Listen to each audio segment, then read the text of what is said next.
¿Qué dice del sistema político local el hecho de que Rachel La Fresita, cantante urbana, quiera ser aspirante a diputada? Hay una pregunta para la cual el PLD no tiene respuesta y la incertidumbre que esto genera le pone fecha de caducidad a la vigencia de este partido. Si alguna vez te has preguntado por qué a nuestros candidatos les es tan fácil mentir y deshonrar su palabra una vez llegan al poder, acá a través de un análisis te lo vamos a revelar. Todo esto y un poco más a continuación en Impolíticamente Correcto con Aneudi Santos.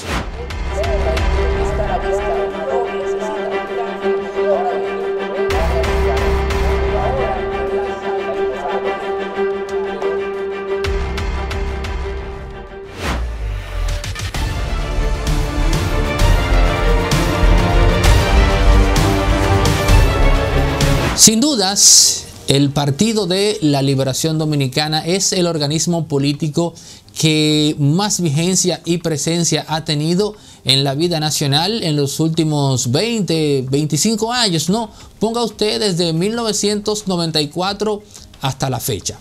Pues bien, el tema de la impunidad es el elemento que en la opinión pública se suele tratar con mayor frecuencia y los casos que ya ustedes conocen, ¿no? En donde algún funcionario pues metió la pata hasta lo hondo, comprometiendo o haciendo incluso presumible que actuó en contubernio con el presidente de la República. Los casos están ahí, no es necesario entrar en detalle en cada uno de ellos. Pero a pesar del tema de la impunidad, yo quiero que ustedes sepan que hay un elemento que ha cercado y atrapado al PLD. Y lo digo porque cuando se piensa en los obstáculos que el PLD puede o no vencer, inmediatamente nos viene a cabeza todos los escándalos que le han estallado en las manos a este partido. Pero ahora yo les digo a ustedes que hay un componente, un obstáculo que el PLD no puede salvar y que incluso Francisco Javier García, Temístocles Montaz, Euclides no están viendo. Y tiene que ver con el relevo generacional.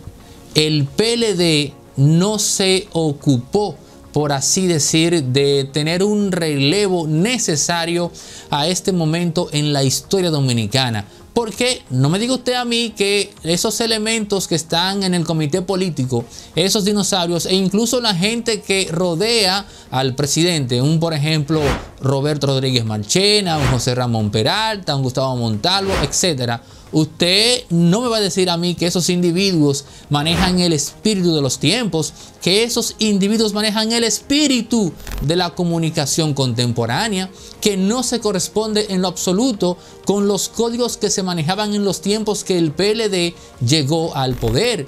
Pero peor aún es que ese mismo partido no tiene en esos estamentos de poder tipo comité político, no, tipo comité central, al nivel más alto, un elemento joven que digamos pues que con su decisión pueda dar a entender al resto de la sociedad que el PLD se ha oxigenado. Y eso es lo que está pasando este segundo. Peor aún, los elementos jóvenes de ese partido que pudiesen propiciar de manera orgánica ese relevo generacional están todos enajenados y supeditados a ese mismo comité político a través de cargos al más alto nivel en organismos del Estado. Es decir, esos individuos que deberían estar hoy día pues siendo las voces visibles de ese partido, no lo están. Porque están todos, digamos, pues hacia adentro, engullidos por la maquinaria del Estado, comprados. Porque ya después que usted está ganando 200,000, 300,000 pesos, qué sé yo, 400, y ha hecho su vida, usted lo que aspira es a que ese partido se mantenga en el poder para que al mismo tiempo pues siga supliéndole a usted sus necesidades básicas y obviamente un poco más allá, porque con 300 o 400,000 pesos al mes usted puede hacer unas cuantas cositas que le garantizan una vida muy holgada. Y eso es lo que está pasando en ese partido. Ese organismo social llamado PLD necesita rostros jóvenes, pero ni Danilo Medina, ni Francisco Javier García, mucho menos Leonel Fernández en su momento se ocuparon de ello. El PLD no tiene a este segundo respuesta para lo que está ocurriendo, no solo en República Dominicana, sino en el mundo. Y eso puede que le pase factura. No, puede no. Eso le va a pasar factura. Ahora, lo malo de todo eso es que si el PLD se mantiene en el gobierno 4 o 8 años más, pero mantenerse en el gobierno significa que va a mantener a esa gerontocracia del comité político allí. Eso no solamente le pasará factura a ese bendito partido, no, me temo que también nos pasará factura a nosotros como país.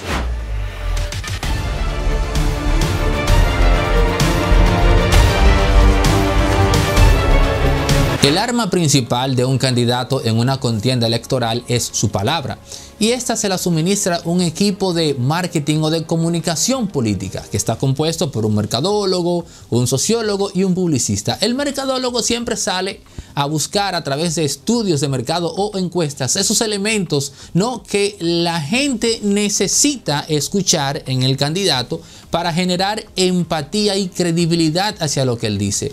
Pero ese ejercicio saca al candidato y lo convierte en un agente pasivo en el cual pues se deposita lo que hay que decir. En pocas palabras, lo que el pedazo de carne llamado candidato político dice en las calles, en cada meeting o en cada participación en medios de comunicación, no se debe de un ejercicio, digamos, personal, cotidiano, de que interactuó y valoró y llegó a la conclusión de que tal o cual elemento puede solucionar una problemática social. Y eso es un asunto muy peligroso. Y cuando analizamos la realidad que tenemos de que en decenas de ocasiones, en manera consecutiva, los candidatos hacen una cosa o dicen algo cuando no tienen poder y hacen totalmente lo opuesto cuando llegan al poder, se debe precisamente a que ellos lo que dicen, humanamente hablando, no sienten un compromiso con ello porque simplemente no surge fruto de una introspección muy humana en ellos,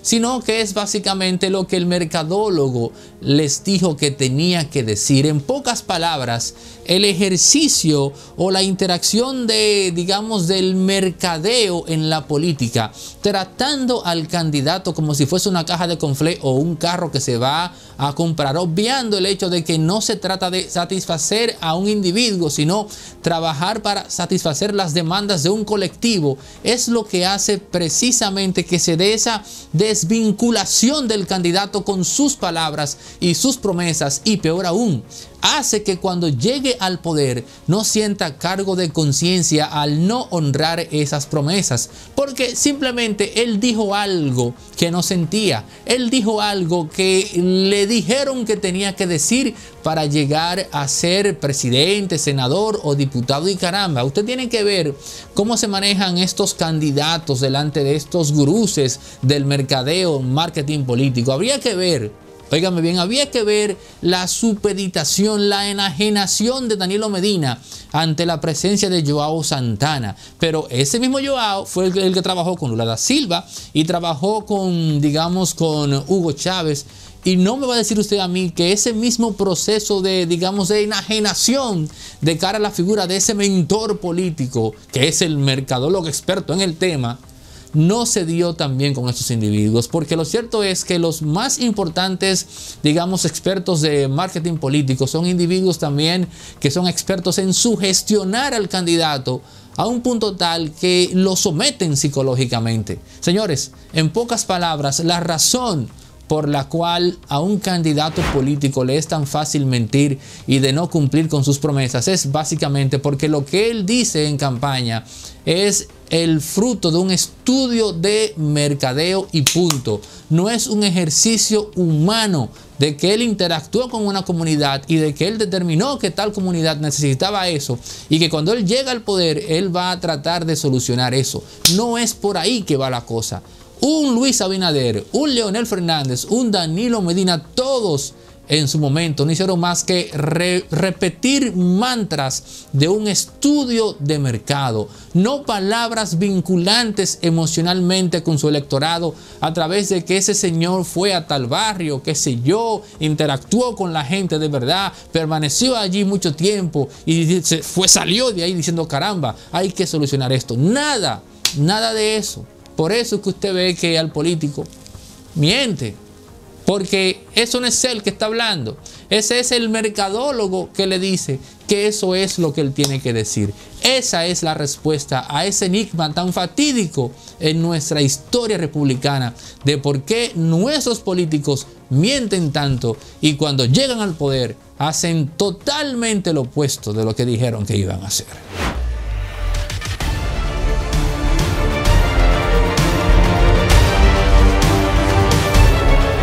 Miren, tiempo atrás yo hubiese criticado que Rachel La Fresita, cantante urbana, pues fuese hoy día candidata a diputada por el PDI.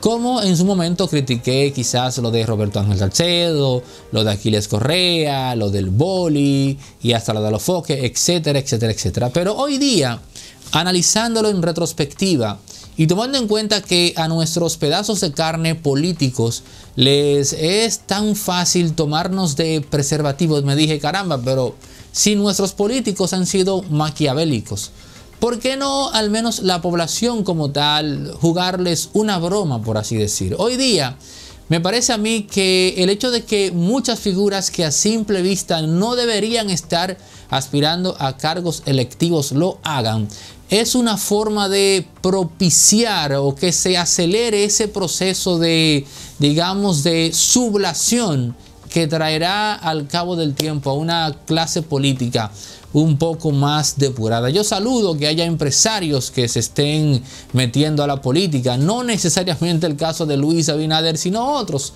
porque lo cierto es que el empresario que tiene una vida acomodada y que no pasó en su vida por un proceso de, digamos, de escasez económica, es una persona que cuando llega al poder no necesariamente va a incurrir en el tipo de negocios chapuceros que puede llegar a ser una persona que fue pobre y llegó con mucha hambre. Porque parte de la problemática de la impunidad y la corrupción en nuestro país tiene que ver con el hecho de que hay muchas personas que ocupan cargos electivos que lo vieron como un mecanismo para ascender socialmente y punto, pero ascender sobre la base de que tenían una escasez económica apremiante que incluso los privaba de servicios básicos. O sea, tenemos mucha gente con sed y hambre que llega a cargos públicos y eso fomenta la corrupción. Y sería interesante ver un experimento social en el cual nos encontramos con jóvenes de clase media alta decidiendo, porque dudo mucho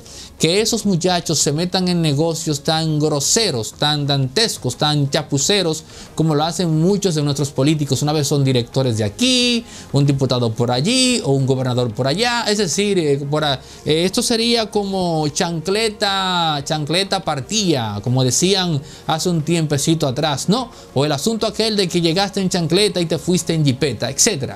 Entonces, por ahí hay un elemento muy importante a tomar en cuenta de cara a lo que tenemos actualmente como políticos. Creo que propiciar hasta cierto punto ese caos en el cual muchas figuras de los medios ocupen cargos puede a mediano plazo, o podría más bien propiciar que los políticos mismos se preocupen por refinarse un poco y no ser tan chapuceros. Por eso es que de repente cuando veo así digo, bueno, una muchacha muy bella por cierto, ¿no? Tendremos en el peor de los casos, en caso de que ella gane, tendremos pues una presencia grata a la vista en el Congreso.